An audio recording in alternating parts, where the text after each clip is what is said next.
Yo, we are back with another episode of RCC Today. And we got somebody special in the building today to talk about a very, very important topic. Yo, he back like he never left. You're back from, you came all the way from Denver, right? I did. Is it cold there right now? It's 35 last night there. Ooh. Oh, man. Oh, my God. 58 today. Wow. Right. 58 the high. 58 the high, 35 the low. Wow. Man, that's sweater weather, man. I do love that. That's hoodie weather. It's nice. That's boots weather, too. But we're glad to have you back. Tom Campbell. Woo! Yep. I got to get back. Doctor. Man. Can we call you Dr. Tom Campbell? Or Well, JD? You can, but nobody does. All right, cool. Yeah, so let me introduce our topic, RCC Today. It's been a little bit since we've done this. We sort of use this as a format to talk about significant events, issues that are happening in our culture right now. And this one is something that happened just a couple months ago, but one we thought was worth talking about, and we especially wanted to have Tom here to help us think through this. And the topic is affirmative action, and it's coming out of the recent cases. Like I said, I can't remember exactly when the decisions were. Was it June? Probably June. Yeah, it was June. So decisions by the Supreme Court effectively striking down affirmative action as it's been practiced, particularly in elite universities. It was a case against Harvard and also against the University of North Carolina. So we wanted to, there's a lot to pull from this. And so we're trying to, first of all, start with just helping people understand what we mean by affirmative action. So Tom, maybe you can help us start there. I mean, people use the term all sorts of different ways. Maybe give us a sense historically, like where did affirmative action essentially start?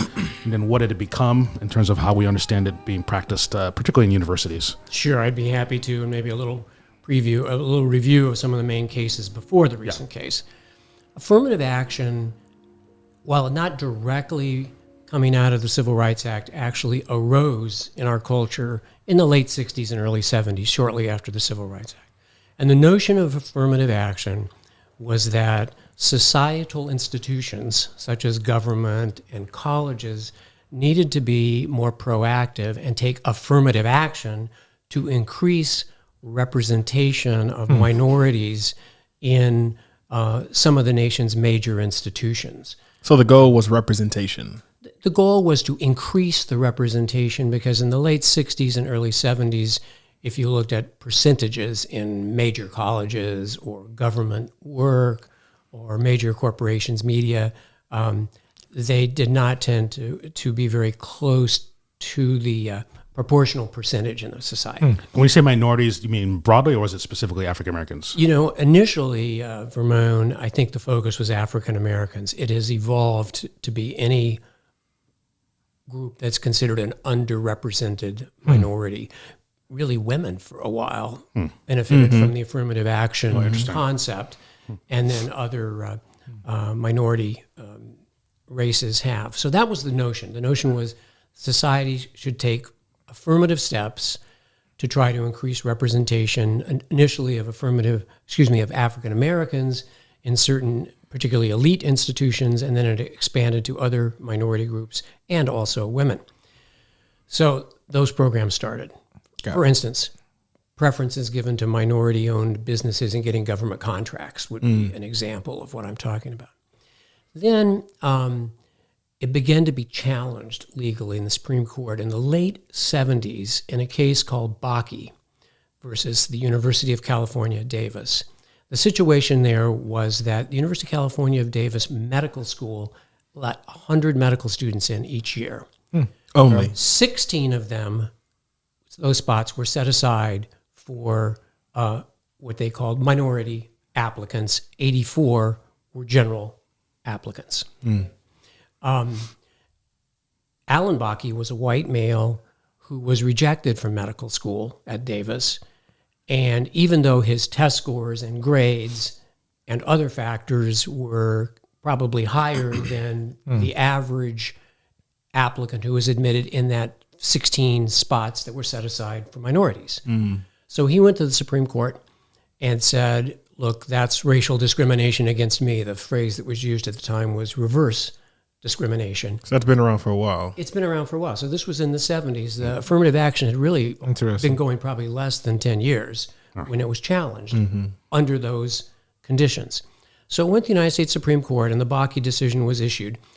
which was not a majority decision. In fact, there are 9 members of the Supreme Court, 6 different opinions. So you don't really have a clear. Wow. The one thing that the majority tended to agree on was that affirmative action cannot be based on quotas. They didn't. Can put a number to They didn't. Yes, they didn't. They didn't say you can't have somehow factor that in a person's race in a positive way, but you can't do it in a numerical quota way. So they threw that out. Then, in an opinion by Justice Powell, which he was the only one who agreed with this, he used the word for the first time legally, the word diversity, and he said in his opinion in the late 70s that while we can't have quotas, it is a legitimate educational goal for a university to try to achieve racial diversity. And it was really from Powell's opinion that the whole diversity, what I'll call the diversity industry, and I don't mean that in a pejorative sense, but the diversity industry was born.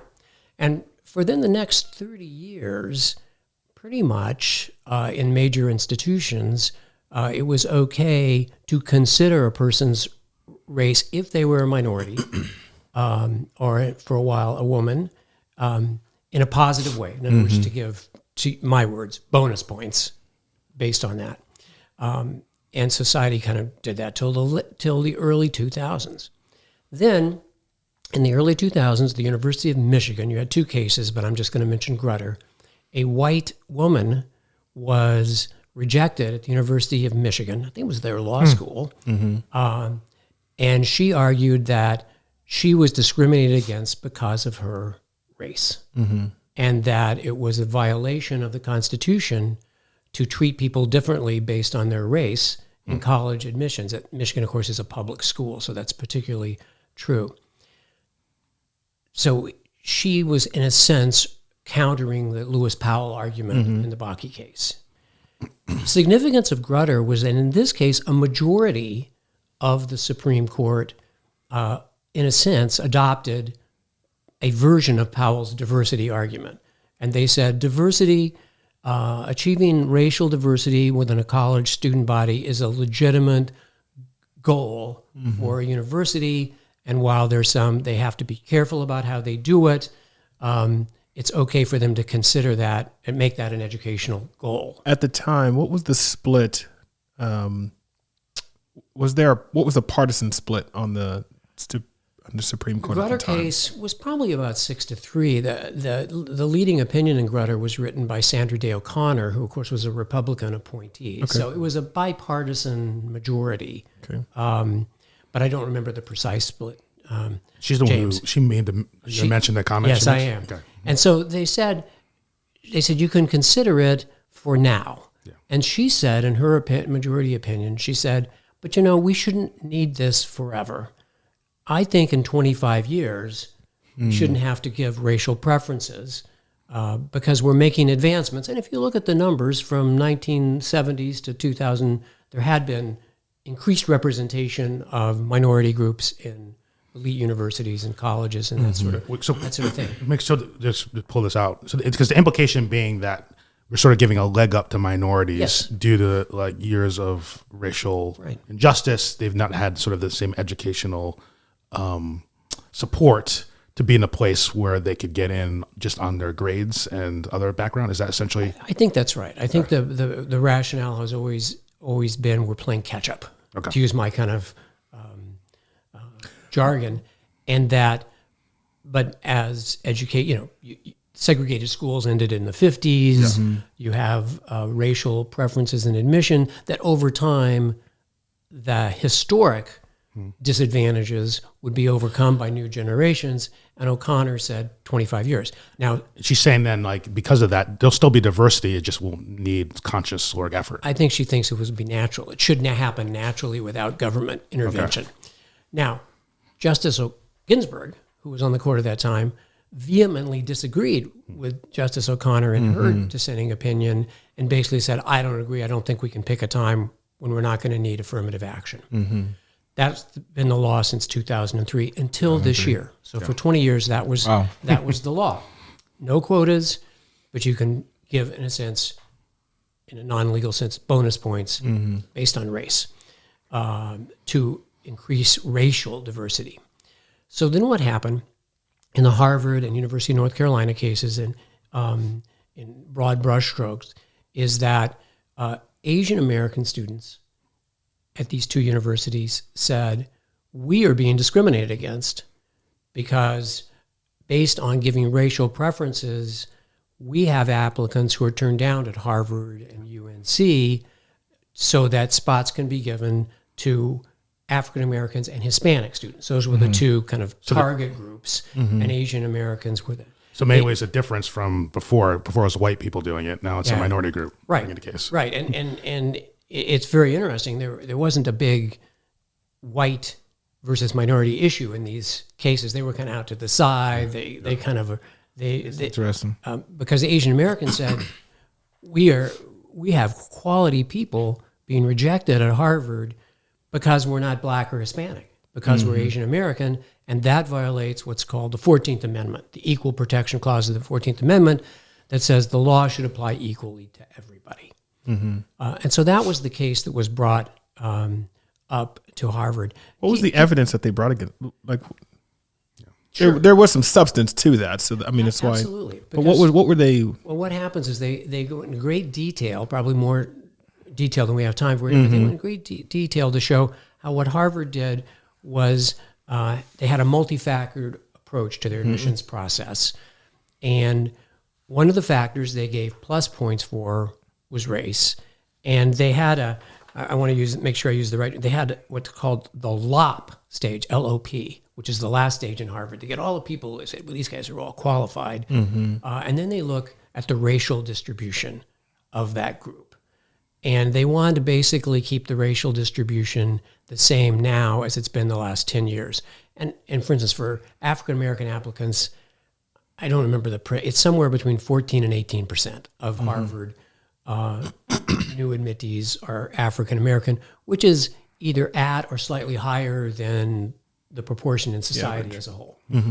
And so they would go and say, well, we're falling below, and they would give plus points. It was a little more complicated than I'm making it, but they give plus points to make sure those percentages stayed the same. And there's a lot of evidence, James, about memos back and forth and emails back and forth among admission members saying, hey, man, we got to get this. Too bad this person isn't brown because we'd make him, we'd put him in, stuff like that. Yeah. So it was There's clear. a personal likability thing too. Yeah. And they did the final thing they did was a personal characters, and 5 was the high score and 1 was the low score.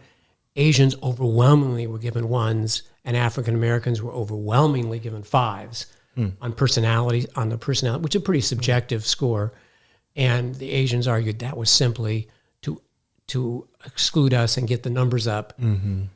They didn't say this in the arguments, but I really think if you go back to the Bakke case, one of the things that troubled the Supreme Court, at least the 6 justices who voted against Harvard, was that it was almost a backdoor way to do quotas because they were so tied to percentages and they were making decisions based on subjective criteria to meet the percentages.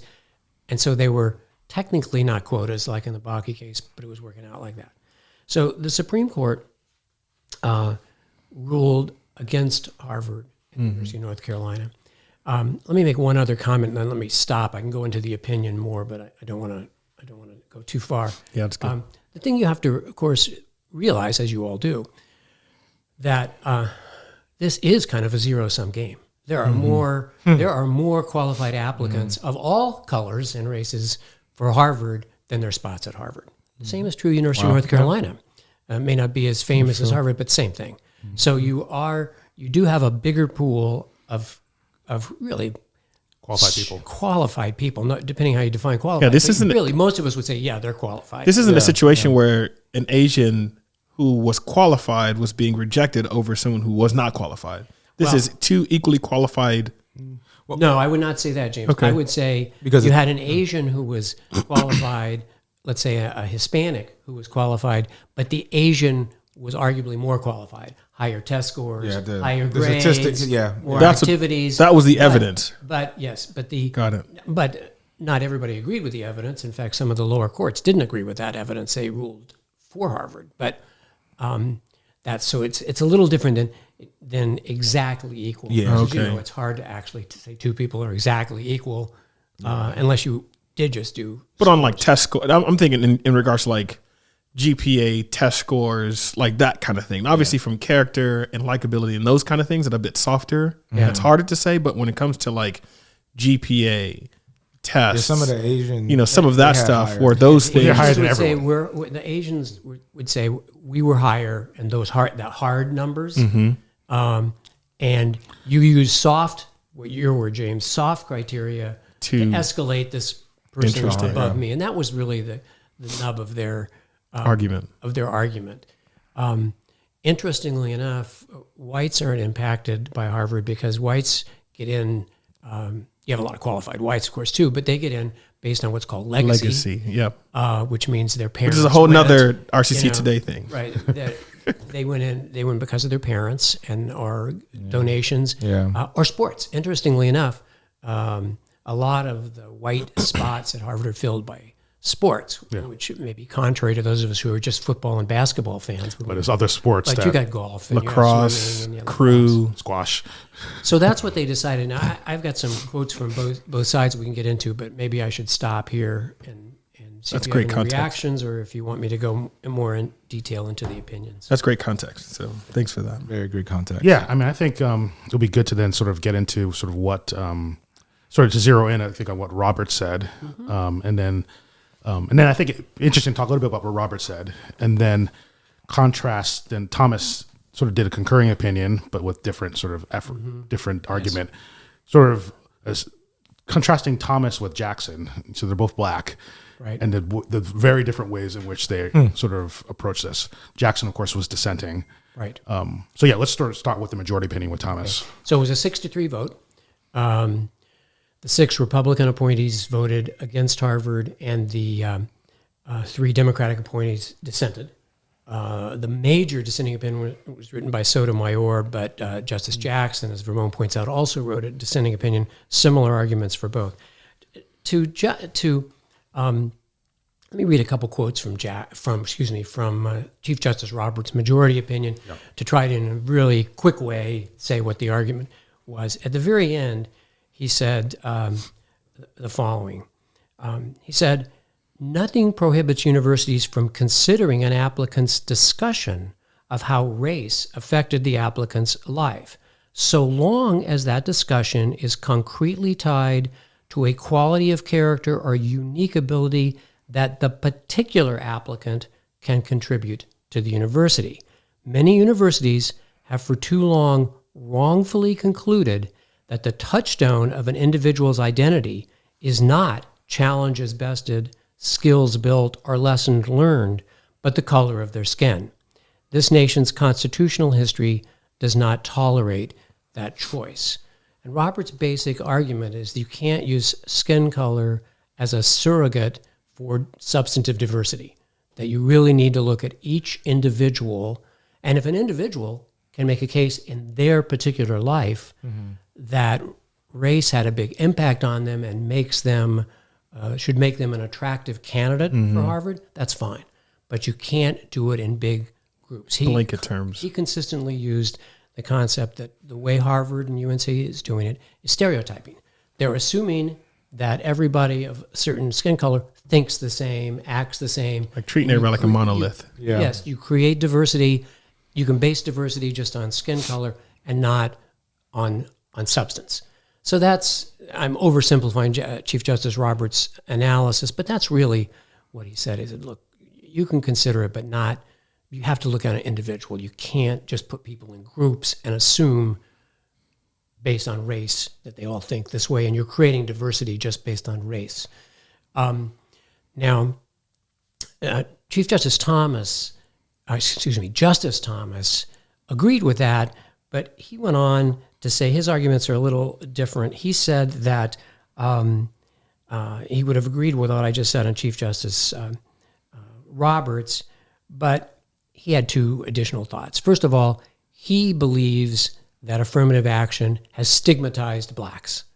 He said, when I was at Yale, he went to Yale Law School. It's personal for him. Stigmatized blacks. Yes, he said, he would say, I went to Yale Law School. He was an affirmative action hire at Yale Law School in the early days. In that sense, he said, people at Yale assumed I got in not because I was qualified, but because I was black. Mm-hmm. And so one of his arguments is that affirmative action stigmatizes those minority students who are accepted into elite institutions. The other thing he said was that he doesn't think there's really any compelling, measurable educational advantage to racial diversity itself, just racial diversity, not what I'm calling it substantive diversity, I mean position on issues. So he went a little further than Chief Justice Roberts. He agreed with Roberts, but he went a little further. I wonder if he would have that same perspective if he did, because he benefited from affirmative action. Yeah, and he would acknowledge that he did. But I'd be interested, would he still, if he didn't have benefit from affirmative, if he's not in the position that he's in today, I wonder would he still have the same position? Just a question. You don't know. I mean, and the fact of the matter is he's on the Supreme Court, probably because he's African American, and he was replacing, of course, Thurgood Marshall, who was African American, and the Republican president at the time felt that there should be an African American replace an African American, which is a form of affirmative action. It was the representation. It was the representation, idea. exactly. So like representationally, right? You're saying, Yeah, but I think he wouldn't like you saying that. I think he would say, I'm bringing in my particular approach and intellect that I don't think Thomas would want to say like I'm representing the black perspective here. Sure. Like, so interesting because Sotomayor also a benefit of affirmative action, but she's way more proud of it. She's like, yeah, for sure I did, and I'm really grateful for it. It's very different. Yeah, I think there's a question. I mean, I guess I don't know if we're going this way in the discussion yet, but I think a general question would have to come out and to be like, how much does representation matter? It depends how you define representation. I agree, but at a very high level, the idea of someone young or someone in a certain position, so a young black person, a young Hispanic person, a young Asian person, a young white person, looking to say, hey, what can I become? And the idea of options being set by what they can see. Right. And so if I never see anyone like me when I walk into a room, it's harder for you to or go into a place, do I ever even think that's an option for me? Right. Do I ever think, and I've been asked by, I'll bring this to church context. There have been churches when it comes to senior leadership. I've had a Hispanic man ask me, or at least in reflection when this was happening, to say when a white pastor introduces an executive leader and it's another white man over years after there've been other people of color or anything of that sort in maybe pastoral positions, but at the highest levels of leadership, the question after introducing a new executive, pastor who was another white man, after all the people who had already been there, had relationships, knew people in the congregation, it was like, oh, so is it that people of color just don't make it to that level of leadership or that degree of is it that? And so when I think about representation, little black girls, it's the same idea to say, hey, when I think about the options of what I want to be when I grow up, what helps inform what those options are? And I think one of the questions has been for white people in this country, it has seemed like the world is your oyster. Because in every single situation, from finance to government to law to president to whatever, everyone saw someone, maybe not women, but everyone saw someone who looked like them and said, hey, there's an option. If he could do it, maybe I can. When it came to people of color, that was not the case. And so in that sense, in the very early days of affirmative action, the idea of affirming representation seems like a good idea. At this point, I'm saying, how much does that matter still? And I think that's the argument. Maybe that's some of the tension of hey, does that still matter? Yeah. And in the case of Harvard, if you rearranged it and you didn't give plus points, like on a personality test, and let's say the percentage of African Americans dropped from 18%, let's say it's 15%. I may be 18, maybe too high. Say it's 15% and it drops to 10%. Yeah. Does that really hurt the representation the view that much, because you're still having 10% of Harvard students who are African American, so there's still that representation. This is just this is kind of interesting because the historic argument about for hundreds of years the whites were the dominant race in important positions doesn't apply to Asians in our country. You look at their history in our country, it's not as bad as slavery, but it wasn't very good the way we treated them, Asians for a long time. So that's why this was kind of a unique case. Can I just add quickly? I wanted to add a quote from both Justice Jackson's dissent and Justice Sotomayor's dissent, so you can hear the dissenting perspective, because they just disagree respectfully with Justice Roberts. There were three dissenters, Kagan, Sotomayor, and Jackson, and I want to read a quote from both Jackson and Sotomayor, who actually wrote opinions. Jackson, the quote that I chose from Justice Jackson is this. She says, "Race still matters to lived experiences of all Americans in innumerable ways." And what she was saying is, look, we are not a race-neutral society. Race is still a factor that should be considered because it impacts all Americans' lives. That was her point. I think Jackson, in response, would say, I agree, but let's look at the individual cases. Roberts. I'm sorry. Thank you, Ramon. That Roberts would maybe agree with that general statement, but say, yes, but you need to look at the individual cases to see how that works its way out, and not the group, and not assume. And Thomas would say race doesn't matter anymore.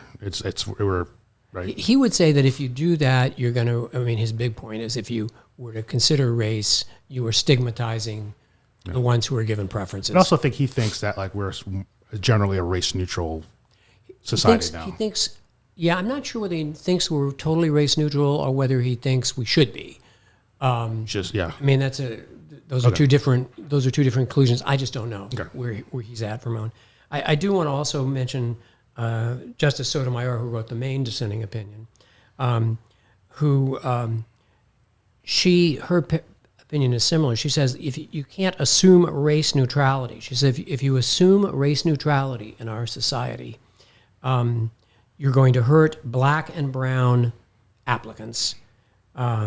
She said society never has been and never will be colorblind, and therefore we have to factor in color in our applications. When I read her opinion, I'd love to talk to her, and one of the things I would ask her is, but should we aspire to colorblindness? And in certain professions you can do that, like when you apply for an orchestra, they put a screen, they have no idea who's behind that screen playing the cello. You'd always like to have these discussions and what kind of discussions they had. But Sotomayor's thought the majority opinion was flawed because it assumes race neutrality either exists now or could exist if they changed the law, and she doesn't agree with that. And then Jackson, similarly, if you really look at that quote that she said, thinks that race is so embedded in our experiences we have of all Americans, she said, that you have to factor it in. Yeah. So that was they just disagreed with Chief Justice Roberts. They really didn't get into the technicality of how Harvard valued it or whether there was even bias against Asians. She just thinks race, particularly for what she would call brown or black applicants, must be considered. She didn't really address Asians that I recall from when I know you've looked at the dissenting opinions too. I don't think that she really addressed the Asian issue so much. No. So that James kind of gives you a quick summary. So I'll sit back now and discuss. Well, I mean, this is so many different thoughts, and it's interesting the different ways in which they approached it, for sure. I mean, this is I don't want to get too much in a rabbit trail and sort of, I think Thomas is saying, here's what the Constitution says. I think Sotomayor and Jackson are approaching it a bit differently, but regardless of that, sort of how the justices approached how they approached interpreting these things. I guess James touched on this, and this is really where the bulk of where we sort of wrestle with is, what do we mean by representation, diversity? Does it matter? Does it not matter? And maybe we'll sort of use like a test case, right? And so You're an institution that wants to have black people there. Is that something that's just good, just on the face of it? We want to get black people there, however that we get them there, or is that something that requires that's different now than it was back then? You know, and so one very specific way is, so let's say Obama's daughter is applying to Harvard, right? Mm-hmm. And then I'm trying to pick someone who Clinton's daughter. Well, Obama's daughter, Clinton's daughter, but then a kid who grew up in a trailer park in Appalachia, and a kid who grew up in the hood of Detroit. How do you sort of think through that? How do you rank that, right? To some degree, you might say as long as they're black, right, that's good. Mm-hmm. But I think one of the things, and maybe I'm sort of showing my cards there, I do think there's more. Now, here's the thing, though. I don't think it's like that means like only poor black kids or poor white kids should get into these institutions, right? I think that says something too as well. I think there's value in someone who's wealthy and black and someone encountering that, right, in a university. And so obviously I do think there's some idea of diversity and all those kind of things that's really significant and important. It is, the tension here though is like, how do you do it in a way that doesn't, I think you can't do it in a way that sort of basically says, well, if you're Asian, you're bad, right? Yeah. Anyway, thoughts? So here's a question I think that comes to mind for me when trying to think about like a scenario like that, is that when institutions of higher education are trying to admit students, what's the point? Like, what are they trying to achieve? Like, when they have these really hard standards to get into the school, why is that the case? And what is it that a school like Harvard or Yale or Stanford or MIT or any of them, when they're trying to consider these students and saying, oh, we want to have these percentages and populations or whatever, what is the thing that they're trying to achieve that admitting this mix of students would allow them to achieve? And I think that's the question. Yeah. And then to what degree does admitting certain people like help them achieve that? I think that's probably what I don't understand at this point. It's like, well, what are y'all actually trying to do in society that affects the way that you're admitting all of these students? Well, I remember when I was an undergrad at Princeton, a big thing they talked about was we tried to, because similar thing, Princeton would regularly say we could admit a whole other class of freshmen just as equally qualified. Mm-hmm. So how do we decide? How do we think through it? And one of the things they sort of would say over and over there is we want to bring students here who are going to be exposed to new ideas, to new, be in relationship with people that might not normally be in relationship with, in a way that challenges them, that helps them think more deeply about different things, and that sort of, again, it's a very sort of lofty, like we're going to sort of send them out into the world, right, for the good of the world. But it talks about that. It talks about the Commonwealth. Like there's this idea of like bringing in a group of people to be exposed to new ideas, so then send them back out to make society better. So that determines the kind of people they bring in. So they're very interested in people with different types of interesting backgrounds and cultures. And I think for them, race is fitted into that as well.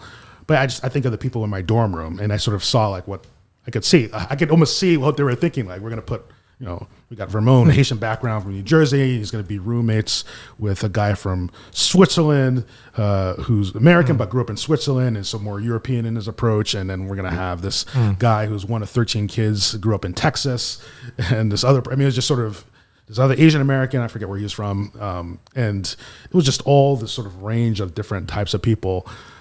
With all sorts of different achievements and other things. Everyone was very like, I'm here to do well, et cetera. But it was just like, you could see like, they just sort of like, this will be an interesting mix of people for them to bounce their heads against, right? Does that make sense? Yeah, I guess I would even ask, like, if we were in charge, what should be the purpose of institutions of higher?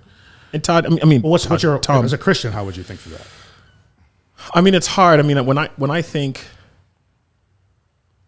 golly, didn't these institutions start as Christian institutions, by the way? They did, and I think different goals. This is true. Training men. The idea of like, it's funny, we were just talking about the Beatitudes and the Sermon on the Mount, but the idea of doing good to all men, like when you talked about the true, the beauty, and the good, is to, in my thought would be, is to teach people the truth and send them back into the world so that what they do gives the world a better sense of what God is like. That would be what I would say, like, is the high call of education, is to say, hey, it's almost like it's the Imago Dei, it's all of that. This is what we believe is true. I love that. So we want to teach the true, we want to teach what's beautiful, we want to teach what's good, and we want you to go out and represent that in the world so that the world gets a better sense of what God is actually like. Does a person's race help accomplish that? And then I would also put it another way. And I guess I know this is come down into like how you define race. So because I think if Thomas is here, it'd be like, so you mean like someone's skin color means that, but I don't know, you don't mean that. So like, does a person's race help accomplish what you just said? I would say yes, because if you consider the reality of the world, someone's experience does. And because their experience... race correlates with experience. Yes, but race most definitely does, especially in America. There's not unless you are like... I'm going to play with you here on this. Sure. Some people would disagree with that. Yeah, so I think, I've heard enough of this argument. So I think they would say, well, Obama's daughter does not experience race like that. So like, why are we privileging her over just anyone else? Say Obama's daughter does not experience race in the same way. I forget her name, but yeah. Shout out to the Obamas. Shout out to Obamas. Throw that Obama out family. there. Shout out to the Much love to the Obamas. Obama family.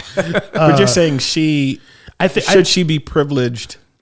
But again, I don't know if that, because I'm sort of bringing class a little bit into it. True, and that's where I'd say I don't know if she's being privileged. Again, I'm saying if a university is making decisions based on people's experience and saying that experience could help them achieve that, then it's the experience. And the race, I don't think you can separate that from experience. Because again, race can even affect Obama as president, because of his race, was different. You see what I'm saying? Okay. And therefore, his daughter's experience are different. Being black women, even if they're Obama's daughters, it does not mean that they were separated from the experience that comes specifically from being a black woman. Okay. Now, there's some of that we don't know, but I think if we dig deep, we'd probably find stories about like what people have said about her hair, her look, all of those things. But so what's interesting though is you're still having to rank certain things, right? And because you just can't admit everyone. No, I'm not saying. So, I know. I'm just sort of, because I know how. I've read enough about this. One of the things that has been happening. So all these institutions have been doing affirmative action all this time. But if you actually look at it, they privilege. They're not privileged American-born blacks. So they privilege like children of immigrants who are black. Who often are coming in like equal to everyone else, right? For education standards, et cetera. They definitely privilege black people who are growing up in better educational systems. They're not doing any intentional outreach in some of the poor neighborhoods per se. Yeah. Not everyone's the same. I know some institutions have been doing more stuff like that. You could argue that they're kind of that they're using race as an easy way to sort of take care of things as opposed to really digging into the experience. Sure, and I wouldn't, which might still bring in an Obama's daughter, right? But might also then just put a little more weight on someone who doesn't have as good grades but clearly is smart and just needs opportunity. Sure, I'm in no way arguing that the specific operation of making these decisions is by any means an easy thing. And again, so this is just. Say again? So you agree it needs retooling, if we can put it that way. There's a lot of nuance to it. So I would not disagree that there needed to be some retooling or whatever. Like, I don't know if I'm qualified to make those decisions, but to say, like, what's the purpose that you're trying to achieve? And based on that, I don't know if I could say removing race. When you mentioned, like, should color blindness be an aspiration? I would say I don't think so. Because I think by the nature of our reality as Americans, I think it has played a unique role in how experience has been shaped, and that experience then provides a unique contribution that could help institutions achieve what they're trying to achieve, right? And that's just at the sort of educational institution level. Like when you take that into the workplace, which affirmative action played a role in also, I think that has brought in another sort of angle of the conversation in regards to like what kind of precedent does it set when a decision like this is made, like what John was saying before we came back on. It's like what then happens there, and the likelihood of again, you even suggesting is like it's not benefiting the people that it was intended to benefit. Like if you're trying to reach a certain kind of representation, like were institutions still kind of skirting that based on the rules and finding loopholes and et cetera. When you take that into the workplace, again trying to achieve representation and for the ideal society. I mean, Like what then happens when a decision like this has come? Already you're seeing it filter out beyond beyond universities. For instance, several of the major law firms in the United States have special scholarships that only people of color can apply for, and they're changing that now. They're saying no, we have to have a little different criteria, go a little deeper. I think something Vermont said is so true. I think to a certain extent, the admissions folks, it's just easier to do skin color than go deeper. If they go deeper, they may end up at the same place, James. Yep. They may end up for reasons at the same place, but forcing them to go a little deeper. The other two things I wanted to make listening to that, Vermont, again, something you said, one of the things that came out in these cases is that really what happens is that well-to-do people get into these schools. Yeah. Well-to-do blacks get into the schools, well-to-do Hispanics, well-to-do whites, well-to-do... Economics is maybe a bigger factor than... I think it's low from a lot of the institutions. People who are like first time in college or, below, at the poverty line or something like that is not nearly as high as you might think it should be. No, it's so they may... I think to a certain extent, economics, other socioeconomic factors may have to start playing a bigger role in admissions offices. We may end up, James, in the same place representation-wise. I don't know, but it's possible. It's conceivable to me that we would end up in the same place. The other thing I wanted to respond to something you said about what are they trying to achieve? In part, they're trying to achieve their brand name.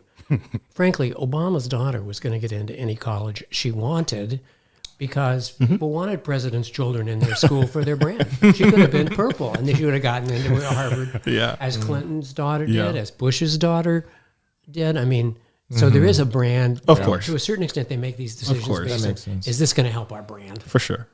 That's true. Yeah. So, I mean, I think we are agreeing. And I always we're doing this as Christians. So, I mean, image of God just does so much for us in how we understand human relationships, right? And so the sense of, you sort of brought in the idea of the image of God, honoring people's dignity as human beings, but particularly in ways equipping people such that they can do good in the world for the benefit of other people who are made in the image of God, right? And that happens to the degree in which I think you're interacting with a lot of people who are made in the image of God. You attach experience to that as well, which I think sort of, because I do think some of this too, I think it's the terms, I'm accused of always wanting to go into nuance with these kind of things, but I think it matters. So like we use these words, but like I think for some people, they're when they say race, they're just talking simply about like melanin, like skin color, right? For other people, no, they're talking about what's behind that, right? Yeah. So someone's cultural experience, the way they grew up, where they grew up, the words that they use. Now, it's just something the Creek Collective, shout out to Creek Collective, and the amazing presentation about the way different people talk. And she got into the way black people talk in Anacostia, Washington, D.C., and that you can study it. There's legit patterns to it. They use sort of, some people used to call it Ebonics, right? But I didn't really call it that way anymore, but it's not used all the time. It was only used like maybe 20% of the time, right? It's usually in reference to certain topics that people go into that, right? And it's like a legitimate way of speaking. I say all that to say that like everyone, there's legitimate markers, and only particularly black people in Anacostia, Washington, D.C., use this language, or anyone who grows up in that sort of area. So I'm just sort of saying you sort of add all these different things in, it brings you sort of perspective on the different ways in which people engage with one another based on their experience. So it's more than just the color of someone's skin. It starts there, you might say, for sure. I mean, I grew up in a really great neighborhood, great school system. And yet I have multiple stories of being followed, not being let into someone's home because I was black, all sorts of different things, right? Which is more common across. Yeah. Across. Now, again, I've had more opportunities to navigate around that than other people because of, I've grown up connected with so many different people, right? So given that sort of that desire, that based on those sort of those principles, one of the things I sort of want to press towards before we end is then, okay, so affirmative action, the way it's been done, it's not going to be done this way anymore. And And I think we could say there's probably other things that might be coming down the pike. Obviously, I think it affects beyond elite institutions. But if sort of this idea of broader representation, and including other factors, right, in terms of just, okay, not just that someone's black, but like how they've experienced that in this country. One of the things I want to sort of throw out there is then, so what are ways to pursue that beyond what we've done in the past that maybe this might compel us towards? So I'll just drop one very big practical one for me is so much of this comes down to education, right? So, Harvard, Princeton, Yale, I think Stanford, I can go down the list of the top 10 schools in this country, have huge endowments. Why don't they use those endowments to sort of help invest in lower education systems, right? So to go reach them, to go get them. Exactly, to reach them, to provide, providing tutoring help, after school programs, et cetera, for kids when they're in lower elementary is huge, would do huge. So by creating pipelines early on. Early pipelines. So by the time they get to, they're taking STs, et cetera, like they know what to do. They're used to it. It's not, I remember, just very practical thing. Like I knew about the SAT, like from the jump when I entered high school. Some of my cousins who grew up in rougher parts of Newark had no idea what the SAT was come junior year. Yeah. My mom had to tell them, right? Like, what's that? Right? She had to tell them, well, you apply to college and get financial aid. They're like, you can do that? Like that was the first thing they told me when I was at my high school, right? And because I was in a really good high school. And so I think given that broader mission, I think there's things like that, like we should be compelling institutions to do. Affordable housing, even in good school districts. Imagine some of these, which is funny, like some of these school districts that do care about these issues, zone in a way that doesn't allow a duplex or a triplex to be in that school system. You have to buy like $1 million home. But imagine there were homes set aside for people that they could live in that school district and take advantage of the amazing public schools that are in like New Jersey and New York City. I wonder if I could even offer a suggestion. This still isn't a line of education, but again, sometimes it's so tough the way like terms can then become really loaded. But the idea of taking action to affirm for the sake of a certain kind of representation. I graduated from a predominantly white seminary. And throughout my sort of history of learning, when I would ask questions about sort of black authors or some other experience, the answer was always, they did not write it. And I think that even kind of mindset is the kind of thing that it was intended to break down and to say, hey, how do we take real steps to affirm like authorship and contributions from other experiences, right? And so then obviously we have a very unique story when it comes to the relationship between blacks and whites. And so then they say, well, we need to target that group. And obviously that will expand to every other, group of color.